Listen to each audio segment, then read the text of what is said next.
Assalamualaikum warahmatullahi wabarakatuh. Bismillah, alhamdulillah, wassalatu wassalamu ala rasulillah wa ala alihi wa sahbihi wa muwalah, amma ba'dah, fala hawla wa la quwwata illa billah. Sobat pelatihan yang semoga selalu dirahmati Allah Subhanahu wa taala, saya Imam Bukhari kali ini akan menyampaikan tentang paradigma kurikulum merdeka di madrasah. Sebagaimana kita maklumi bahwa tugas dan fungsi pendidikan itu adalah menyiapkan bagaimana generasi penerus bangsa ini untuk siap menghadapi tantangan di zaman. Yang kedua, tugas pendidikan ini adalah untuk menurunkan, untuk mewariskan budaya, akhlak, religiositas bangsa ini kepada penerus bangsa yang kelak para penerus bangsa inilah akan melanjutkan perjuangan kita semuanya. Sahabat pelatihan yang dirahmati Allah Subhanahu wa taala, karena itulah mengingat bahwa tantangan zaman ini akan selalu berubah terus-menerus. Bahkan hal yang tetap dalam kehidupan ini adalah perubahan itu sendiri. Karena itu pendidikan pun harus selalu berubah dan berubah. Perubahan kurikulum karena itu merupakan keniscayaan, merupakan kebutuhan. Di dunia modern, di negara-negara modern, perubahan kurikulum itu hampir tiap 4 tahun, 5 tahun. Tapi negara kita masih 10 tahun sekali biasanya mengalami perubahan itu. Nah, terkait dengan kurikulum terbaru sekarang, yaitu perubahan kurikulum merdeka di madrasah. Apa, bagaimana, kenapa kurikulum merdeka di madrasah ini kemudian dimunculkan, maka akan kita bahas dalam kesempatan ini. Sahabat pelatihan yang berbahagia, produk yang ingin diciptakan dari perubahan kurikulum ini adalah bagaimana kita akan menghasilkan lulusan yang siap untuk memerankan diri di zamannya. Namun tetap religius dan tidak lepas dari akar budaya bangsa ini. Memerankan diri di zamannya, artinya bahwa anak-anak ini nanti kelak pada zamannya dia diharapkan bisa memerankan kehidupannya ini untuk membangun kesejahteraan umat manusia ini. Itu yang kemudian disebut dengan khalifatullah fil ard. Namun khalifatullah fil ard saja tidak cukup, harus dibarengi dengan menjadi ibadatullah, menjadi hamba Allah yang baik. Nah, mengawinkan antara menjadi khalifatullah fil ard dan menjadi ibadatullah fil ard, inilah kemudian ingin dicapai dengan pendidikan di madrasah. Namun demikian, tentu kita tidak menginginkan anak-anak kita, murid-murid kita belajar di madrasah, mendalami ilmu agama, itu kemudian lepas dari akar budayanya. Lantas dia menjadi orang asing di negaranya sendiri. Karena itu tugas kurikulum, tugas pendidikan madrasah kita adalah bagaimana mewariskan budaya bangsa itu kepada para peserta didik kita. Nah, sahabat pelatihan yang dirahmati Allah Subhanahu wa taala, kita tahu bahwa tantangan dunia baru itu begitu cepat perubahan dan perkembangannya. Bahkan OECD dalam penelitiannya menyatakan bahwa perubahan dunia begitu cepat kalau pendidikan kita, dunia pendidikan madrasah kita tidak mengikuti perkembangan itu, maka bisa jadi madrasah kita akan ditinggalkan oleh umat ini.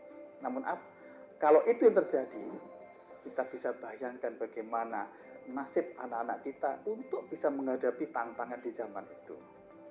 Nah, yang menarik dari pernyataan OECD ini adalah bahwa dunia modern, ekonomi global sekarang ini itu tidak lagi menghargai Anda karena apa yang Anda ketahui. Tapi lebih jauh dari itu, dunia modern, ekonomi global lebih menghargai Anda karena apa yang bisa kamu lakukan dengan pengetahuan itu. Ini artinya apa?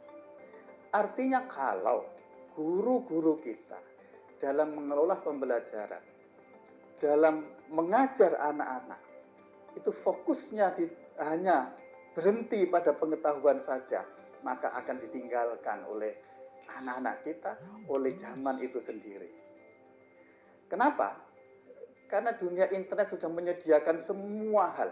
Coba, apa sih yang tidak bisa dijawab oleh internet sekarang itu? Coba, pertanyaan apa yang nggak bisa dijawab oleh internet, dunia internet? Semuanya ada. Misalnya kita ingin mendapatkan penjelasan tentang bagaimana cara memasak rendang yang paling enak. Kita tinggal klik, di internet sudah menyediakan jawabannya begitu komplit. Ini artinya apa sekali lagi, saudara-saudara, sahabat-sahabat pelatihan? Kalau guru fokus hanya transfer pengetahuan, maka akan ditinggal oleh zaman itu sendiri.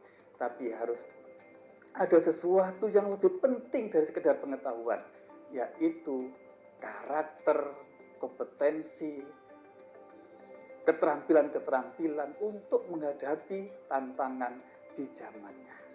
Lalu pertanyaannya adalah, keterampilan-keterampilan apa saja yang dibutuhkan oleh anak-anak kita kelak untuk menghadapi tantangan di zamannya? Menurut penelitian, termasuk penelitian dari OECD, itu setidaknya ada 12 keterampilan kecakapan yang mendasar sekali, yang ini diperkirakan akan sangat diperlukan bagi anak-anak kita ketika menghadapi tantangan abad 21 itu. Yang pertama adalah critical thinking. Bagaimana membentuk anak-anak kita dapat berpikir kritis. Berpikir yang tidak takut salah. Berpikir yang bahkan out of the box. Berpikir yang tidak hanya tekstual, tapi kemudian dikontekstualkan dengan situasi kondisi yang ada. Dari berpikir kritis itu, diharapkan kemudian muncul kreativitas. Selalu punya cara baru untuk menghadapi situasi sulit. Itulah salah satu ciri dari creativity itu. Namun demikian, sahabat pelatihan, critical thinking, kemudian kreativitas, kalau tidak mampu dikomunikasikan dengan orang lain, kemudian dapat dikerjasamakan dengan orang lain, akan mandek pada diri dia sendiri dan kemudian tidak akan menghasilkan apa-apa perubahan yang diharapkan dalam menghadapi tantangan abad 21. Maka diperlukan keterampilan, yaitu keterampilan untuk berkolaborasi, bekerja sama dengan orang lain. Bekerja sama tentu berbeda konsepnya dengan sama-sama kerja. Bekerja sama artinya dapat bekerja bersama orang lain yang saling melengkapi kekurangan seseorang, dilengkapi dengan kelebihan orang lain, dan itu kerjasama untuk menuju satu tujuan. Disitulah ada nilai gotong royong. Kalau bahasa kita sering digunakan bahasa gotong royong, kolaborasi. Nah, untuk bisa kolaborasi diperlukan komunikasi. Kemampuan berkomunikasi bagi anak-anak kita, bagaimana mengkomunikasikan ide-ide gagasan kepada orang lain sehingga orang lain bisa menerima dan mau berkolaborasi, ini menjadi penting dibekalkan kepada peserta didik kita. Jadi 4C ini akan dibentuk melalui proses pembelajaran yang dipandu dengan kurikulumnya, akan dibentuk dalam diri anak-anak kita untuk dipersiapkan menghadapi tantangan abad 21. Nah, sahabat pelatihan yang berbahagia, ada beberapa keterampilan lagi yang itu mengarah kepada kemampuan literasi. Yang tadi itu bisa kita anggap sebagai keterampilan belajar, yang proses pembentukannya bisa dibentuk melalui proses pembelajaran. Kemampuan lain adalah, atau keterampilan lain adalah keterampilan literasi informasi. Ini terkait dengan kemampuan anak-anak kita bagaimana mengelola, memilah dan memilih informasi yang ada di dunia internet, yang ada di teknologi komunikasi ini, kemudian mengelola informasi itu, dan pada akhirnya bisa menyikapi informasi itu dengan bijak. Kemampuan ini kayaknya keterampilan yang sangat mendesak untuk bisa dikuasai oleh anak-anak kita. Kenapa? Karena betapa hari-hari ini derasnya informasi melalui media-media yang berkembang, masuk media sosial, itu luar biasa. Kalau sekali lagi anak-anak kita tidak dibekali kemampuan untuk mengelola informasi itu, bisa jadi anak-anak kita terjebak di dalam informasi-informasi yang justru merugikan kepada dirinya sendiri. Jadi anak-anak kita sekali lagi perlu dibekali bagaimana memilah dan memilih informasi, kemudian mengolah informasi itu untuk kemudian merespon informasi itu lebih bijaksana. Berikutnya, keterampilan dasar yang perlu kita tanamkan kepada peserta didik kita adalah literasi media. Ini terkait dengan bagaimana anak-anak kita menggunakan media, termasuk media sosial tentunya, menggunakan alat-alat teknologi, ini nyambung bersambung dengan kemampuan berikutnya, yaitu literasi teknologi. Tidak sekedar bagaimana menggunakan teknologi, syukur-syukur anak-anak kita siapkan untuk bisa menciptakan teknologi baru yang lebih bermanfaat bagi anak-anak kita.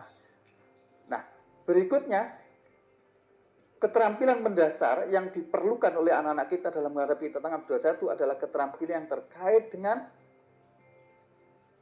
keterampilan bagaimana menjalani hidup dan karakter.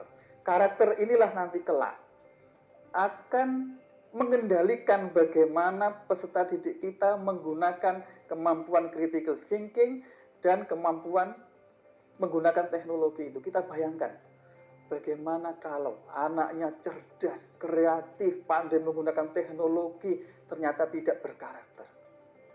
Karena itu karakter menjadi sangat penting di dalam pendidikan kita.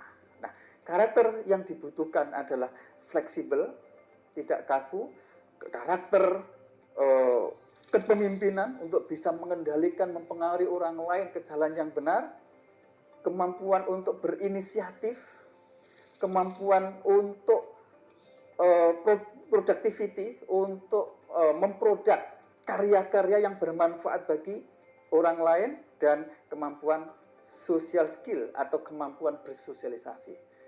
Apalah artinya kemampuan semua ini kalau tidak ditunjang dengan kemampuan bersosialisasi? Kita bayangkan anak yang cerdas, kreatif, inovatif, komunikatif, ternyata hanya untuk dirinya sendiri, tidak bisa bergaul dengan orang lain, padahal di abad sekarang ini hampir tidak ada siapapun yang berhasil tanpa berkolaborasi, tanpa bersosialisasi dengan siapapun. Ketika kemampuan-kemampuan tadi itu kemudian kita komunikasikan dalam skup sosial tertentu, maka kemampuan ini akan bermanfaat kepada orang lain secara luas. Itulah yang kemudian oleh Kanjeng Nabi disebutkan khairun nas anfa'uhum linnas. Sebaik-baik manusia adalah siapa yang paling bermanfaat bagi orang lain. Nah, sobat pelatihan yang berbahagia, tadi sudah kita bahas terkait dengan bagaimana tantangan dunia baru ke depan. Kemudian keterampilan-keterampilan apa yang dibutuhkan bagi anak-anak kita untuk menghadapi tantangan-tantangan itu. Sekian dulu, kita akhiri, nanti kita lanjutkan dalam sesi terkait dengan kita lihat bagaimana praktek pembelajaran selama terjadi. Sekian dulu, semoga bermanfaat. Akhirul kalam. Wassalamualaikum warahmatullahi wabarakatuh.